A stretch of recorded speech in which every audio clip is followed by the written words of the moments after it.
경건한 자와 불경건한 자의 차이를 나무와 겨로 이렇게 비유하고 있습니다. 여러분, 이 겨는 알곡을 다 꺼내고 남은 껍질이지요. 그 속에는 생명이 없고 그냥 죽어 있는 것입니다. 그들이 고귀한 알곡을 잃어버렸다는 거죠. 껍데기만 남았다는 것은 그 알곡이 있었다는 것인데, 하나님께서 사람을 지으셨을 때 이마고 데이, 하나님의 형상으로 자기를 따라 지으셨습니다. 근데 악인들의 삶은 하나님의 형상을 찾아볼 수가 없어요. 그야말로 이렇게 하나님의 형상을 잃어버린 그런 삶이 되어져 버린 것입니다. 이 겨의 이미지가요, 의인과 악인의 대조를 또 이루고 있고, 나무와 겨가 대조를 또 이루고 있습니다. 나무는 흔들림이 없이 바람이 불고 이렇게 하지만 그 자리를 잘 지키고 있습니다. 하지만 겨는 바람이 조금만 불기만 해도 그냥 흩어져 날아다니고 있습니다. 이 곡식을 타작할 때 보면요, 이 겨를 알곡과 다 분리를 시켜버립니다. 키질을 통해서 알곡과 겨를 분리할 때요, 이 바람에 다 던지면 바람이 불 때 상나라고, 알곡은 무거우니까 땅에 떨어지고 겨는 바람에 다 날아가 버리고 맙니다. 세례 요한은 예수님을 비유할 때요, 손에 키를 들고 알곡은 모아 곳간에 들이고 쭉정이는 끄지지 않는 불에 태우는 분으로 묘사했습니다. 심판자의 모습이지요. 이 마태복음 3장 12절에 보면 손에 키를 들고 자식기의 타작마당을 정하게 하사 알곡은 모아 곳간에 들이고 쭉정이는 꺼지지 않는 불에 태우시리라. 여러분, 이 겨의 모습은 일정한 모양이 없고요, 삶의 일정한 패턴이 없이 그냥 자기 마음대로 그렇게 살아가려 하는 그런 모습입니다. 하지만 나무는 뿌리가 있고요, 그 뿌리로부터 이렇게 딱 그 모양을 갖추고 있죠. 겨는 뿌리가 없습니다. 입으로만 불어도 다 사라져 버립니다. 그리고 겨는 아무리 기다려도 자라는 법이 없고 그냥 생명이 없는 것입니다. 만족을 모르고 더 많은 것을 원하면서 그냥 불안하게 흔들리는 인생이 되는 거죠. 그래서 성경에는 모든 육체는 풀과 같고 그 모든 영광은 풀의 꽃과 같다. 여호와의 바람이 불면 풀은 마르고 꽃이 떨어진다고 이야기해요. 이것이 바로 악인들의 길입니다. 세상에서 아무리 많은 것을 가지고 있고 그들의 모습이 대단한 것처럼 보이지만 하나님께서 어리석은 부자에게 말씀하시지 않습니까? 이 어리석은 부자는 많은 것들을 곳간에 들이고 나서 더 큰 창고를 지어서 더 많이 짓고 여러 해 쓸 물건을 모아 두었으니 내 영혼아 이제 먹고 즐기자. 하나님께서 말씀하시죠. 이 어리석은 사람아, 내가 너의 영혼을 오늘 밤에 가져갈 것인데 너의 예비한 것이 네 것이 되겠네. 부자예요. 그리고 이 사람은 성실하게 자기의 자산을 모으고요, 그것을 재테크를 또 할 줄도 압니다. 그리고 이제 창고를 잘 지어서 그것을 어떻게 잘 보관도 하고 뿐만 아니라 인생을 즐길 줄 아는 사람이죠. 이 세상으로 보면 모든 사람의 부러움을 살만합니다. 근데 그가 잃어버린 것이 있습니다. 자기의 영혼을 지으신 하나님을 잃어버렸어요. 하나님께서는 오늘 밤 너의 영혼을 내가 가져갈 것이다. 너의 예비한 그 모든 것이 다 무슨 소용이냐. 그것이 바로 그의 어리석음인 거죠. 이것이 바로 겨의 인생이 되는 것입니다. 하지만 의인은 시냇가에 심은 나무와 같습니다. 심은 나무라는 거죠. 자기가 스스로 그게 자란 게 아니고 누군가가 가서 시냇가에다가 일부러 이렇게 나무를 심어 둔 것입니다. 성경은 우리가 본질상 진노의 자녀이고 이 땅에서 의인이 하나도 없다. 그래서 우리가 이 아담의 범죄 이후에 모두가 죄 가운데 출생한 그런 자임을 이야기하고 있습니다. 하지만 하나님께서 자신의 아들을 보내셨어요. 죄를 알지 못하신 자로 우리를 대신하여 죄를 삼으셨습니다. 십자가에서 그의 진노의 칼로 그 아들의 죽임을 당했고요, 그 육체가 십자가에 내려져 무덤에 장사되었습니다. 그리고 하나님의 권능으로 죽은 자 가운데서 살아나신 것이죠. 사망과 지옥을 정복하신 그 하나님의 놀라운 섭리와 사랑이 있는 것입니다. 여러분, 이렇게 의인은요, 하나님에 의해서 심겨진 사람이 되는 거죠. 우리가 스스로 선행을 하고 내가 이 정도로 기도를 많이 하고 이 정도로 이웃을 많이 섬겼고 양심에 맞게 살았으니 내가 나의 공로로 인해서 나의 선행으로 인해서 천국에 가야 하는 것이 아닙니까? 그런 게 아닌 것이죠. 물론 우리가 선하게 살아가고 하나님의 주신 양심을 따라 살아가는 것이 맞지만 우리의 행함과 선한 행위로만 구원을 받는 것이 아닙니다. 만일 그렇게 한다면요, 예수님이 굳이 이 세상에 오셔서 십자가를 지실 이유가 없습니다. 알아서 100만 명 중에 한 사람이라도 정말 죄 없이 살고 양심에 거리낌이 없이 살고 100만 명 중에 한 사람이라도 그렇게 살아서 천국에 가면 되잖아요. 근데 구원을 얻을 수 있는 사람이 없어요. 모두 다 죄 가운데 태어났고 항상 마음에 생각하는 것이 이 세상의 풍조를 쫓아가는 것입니다. 열심히 살아가고 한다 하지만 좋은 말들로 떠들어대지만 다 이 이기심에 자기 중심에 마음이 다 꽂혀 있고요. 그래서 하나님이 보실 때에는 죄인 아닌 사람이 없는 거죠. 우리가 볼 때는 상대적으로 저 사람은 조금 나은 사람이다. 성 테레사 같은 사람들 보면 캘커타 인도에 가가지고 그 영혼들을 섬기는 참 그런 따뜻한 일을 하고요. 또 이렇게 히틀러 같은 사람은 나타나기만 하면 많은 사람들을 죽이는 그런 일들을 하지 않았습니까? 그러니까 얼마나 차이가 많이 납니까? 한 사람은 자기의 삶을 들여서 정말 연약한 사람을 세워주는 일을 하는 그런 성녀의 모습이 되는가 하면 어떤 사람은 잔인하게 사람들을 학살하는 일에 눈 하나 깜짝하지 않고 그렇게 하는 사람도 있다는 거죠. 우리가 만일 그 사이 어디엔가 있으라고 한다면 우리 어디에 있겠습니까? 여러분, 해운대에도 장산이 있고 이렇게 남구에도 황령산이 있고요. 이 산 밑에 있는 사람과 산 위에 있는 사람은 천지 차이가 날 것 같습니다.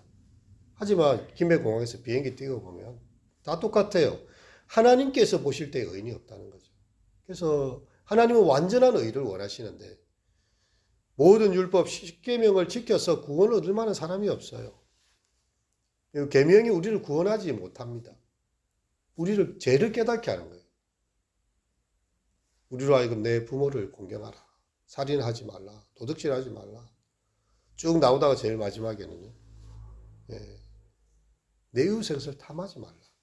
계명을 잘 지켰다 생각하지만 우리의 마음속에 있는 탐심까지 제거할 수는 없는 것입니다. 우리의 죄의 그 깊은 것은요, 우리의 마음 깊은 것까지 예수님 보고 계시다는 거예요. 형제를 향해서 이렇게 라가라 이렇게 말하는 사람, 바보라고 이렇게 말하고 악담하는 사람은 형제에 대한 살인을 하는 것이고, 우리가 말로 사람을 죽인다는 말이 그런 것이죠. 내가 무슨 행동을 안 했는데 나는 그냥 말을 했을 뿐인데, 근데 그 사람에게 그 악담이 그 삶을 무너뜨리게도 하는 것입니다. 우리 속에서 나오는 것들이 사람 입으로 들어가면 항상 좋은 거 들어가죠. 근데 사람 입에서 나오는 게 세상을 더럽히고 자기를 더럽힙니다. 예수님께서는 너희 손을 씻지 말고 너희 마음을 씻으라고 그 바리새인들에게도 말씀하신 것을 보게 됩니다. 우리가 구원받을 수 있는 것은요, 우리가 연약한 존재이고 하나님 앞에 죄인됨을 고백하는 그런 낮아짐입니다. 그리고 나 같은 죄인을 위해서 하나님의 아들 십자가에 죽으심을 믿는 이 믿음 가운데 있는 거죠. 요한복음 3장 16절, 하나님이 세상을 이처럼 사랑하사 독생자를 주셨으니, 하나님의 사랑입니다. 독생자를 주신 사랑입니다.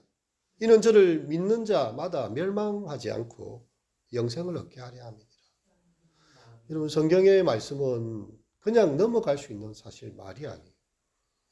왜냐하면 영원한 멸망의 길과 영생의 길이 뚜렷이 나뉘고 있기 때문입니다.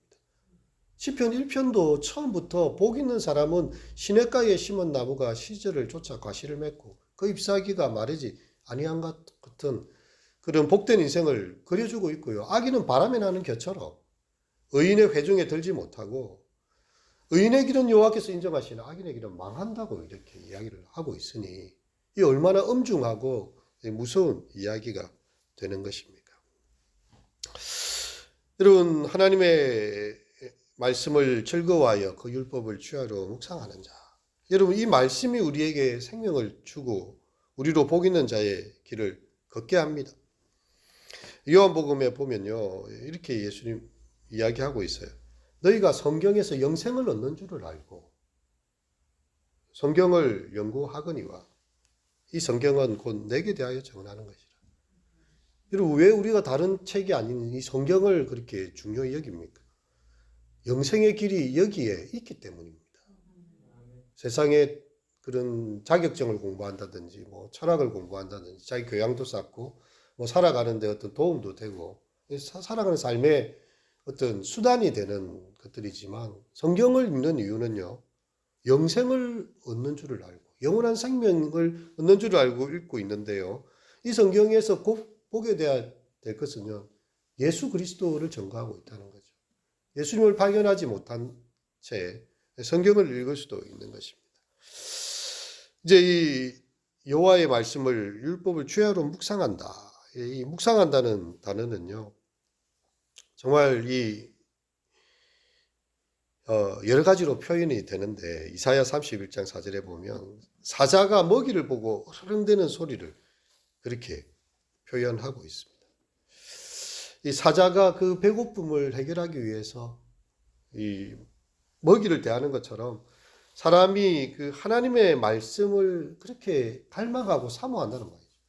이 사자가 쉽게 울지 않는다고 하지 않습니다. 아무 때나 사자가 으르렁거리지 않습니다. 그건 사자가 아니죠. 아무 데나 으르렁대면 사자의 소리에 대해서 동물들이 민감하지 않습니다. 사자는 배가 고플 때 으르렁 한번 됩니다. 그러면 산천 초목에 동물들이 얼어붙어요. 그냥 사자가 안 울다가 한번 우니까 그때 가서 탁 잡아버려요. 그만큼 배가 엄청 고팠다는 거죠. 그 위험을 나타내는, 그리고 갈망을 나타내는 단어로 이 묵상이라는 단어가 사용되고 있습니다. 우리가 성경의 말씀을 읽는 것은요, 그냥 뭐 단순히 입으로 읽고 생각하고 의미를 밝혀내고 지적으로 그렇다라고 생각하는 정도가 아니고요, 그 소리들이 나의 근육과 뼛속 깊이까지 파고드는 그런 과정입니다. 이게 바로 묵상이죠. 내 영혼이 하나님의 음성을 갈망하고 그분의 말씀을 듣기 원하여서 그렇게 하나님을 향하여서 말씀을 읽는 것입니다. 우리의 살아가는 삶 가운데서 이 성경을 읽고 하나님의 말씀을 대하고 그분의 말씀을 묵상할 때예요, 그 사람이 하나님의 복 있는 자의 길이 되며 여호와께서 인정하시는 자, 시냇가에 심은 나무의 그 길에 서게 있는 것입니다. 여러분, 우리의 삶은 언제나 분주합니다. 저도 지금 이사하고 나서 뭔가 뭐 보이는 거마다 뭐 하는 거마다 다 이걸 계속 일이 보여요. 그러니까 원래 이사하고 나면 나중에 몸살한다 그런 말이 쉬어가면서 좀 해야 되는데 눈에 보이면 계속 그걸 해야 되다 보니까 이제 끝나고 나면 이제 그렇게 상태에 넉다운이 되는 거죠. 삶은 가만히 있어도 우리에게 일을 자꾸만 시켜오고요, 또 우리가 뭔가를 보면 뭔가를 해야 될 것 같은 분주함 속에 있습니다. 근데 그 속에서도 바람에 나는 겨와 같은 삶이 아니라 시냇가에 심기운 나무처럼 되기 위해서는 다른 세상에 대해서 잠시 눈을 감고 잠시 침묵하고 그냥 하나님의 말씀 앞에서 잠잠히 서는 거죠. 주의 말씀은 내 발의 등이요 내 길의 빛이니이다. 내가 그분 앞에서 가만히 이렇게 앉아있고 그분의 말씀을 묵상할 때에요, 내가 가는 길을 하나님께서 비춰주시는 것을 보게 됩니다. 이 단테의 신곡에 보면 자신의 삶이 얼마나 잘못 살아왔는지를 깨닫고 통환하는 아픔에서 시작이 되고 있는데요, 그렇습니다.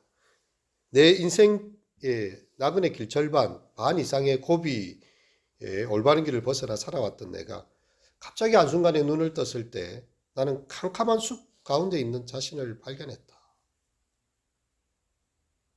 숲속에서 내 마음은 두려움에 떨고 있었다. 그러나 이 골짜기가 다다른 저 언덕 능선에 하나의 작은 길이 보였다. 새벽빛에 쌓여있는 환한 길이었다. 아, 그 길은 축복의 길이었다. 이 단테의 신곡은 그렇게 시작이 되고 있습니다. 어두운 가운데 앉아있는 나, 열심히 살아온 것 같지만 바람이 나는 겨처럼 그 속에 생명을 잃어버리고 뭔가 갈급한 내 자신을 발견하는 순간이요. 그 어느 날 눈을 떴는데 깜깜한 숲 가운데 있는 우리의 인생을 발견하는 그때에 또 우리는 저 멀리 언덕에서 새벽빛에 쌓인 그 빛을 보고서 한 걸음 한 걸음 이제 신학의 여정을 시작하는 그런 자리가 되는 것이지요. 우리의 인생이 어느 순간 끝나는 것 같고 갑자기 내 눈앞에 모든 것이 깜깜해 보이지만 그 가운데에서도 주의 말씀은 내 발의 등이요. 내 길에 빛이 되었어요. 우리로 의 삶의 길들을 환하게 비추어주고 있습니다. 우리의 짧은 인생을 악인과 어울리고 죄인의 길에 서고 오만한 자의 자리에서 하나님과 등진 삶을 살 것인가? 아니면 시냇가에 심은 나무처럼 씨들을 쫓아 과실을 맺는 삶, 정말 하나님의 말씀을 즐거워하며 그 율법을 주야로 묵상하는 자의 삶을 살 것인가? 우리 이 새벽에 우리 하나님 앞에서 다시금 새롭게 결단하시고 하나님께서 인정하시는 의인의 길에 함께 동참하시는 우리 모두가 되시기를 축원합니다. 예.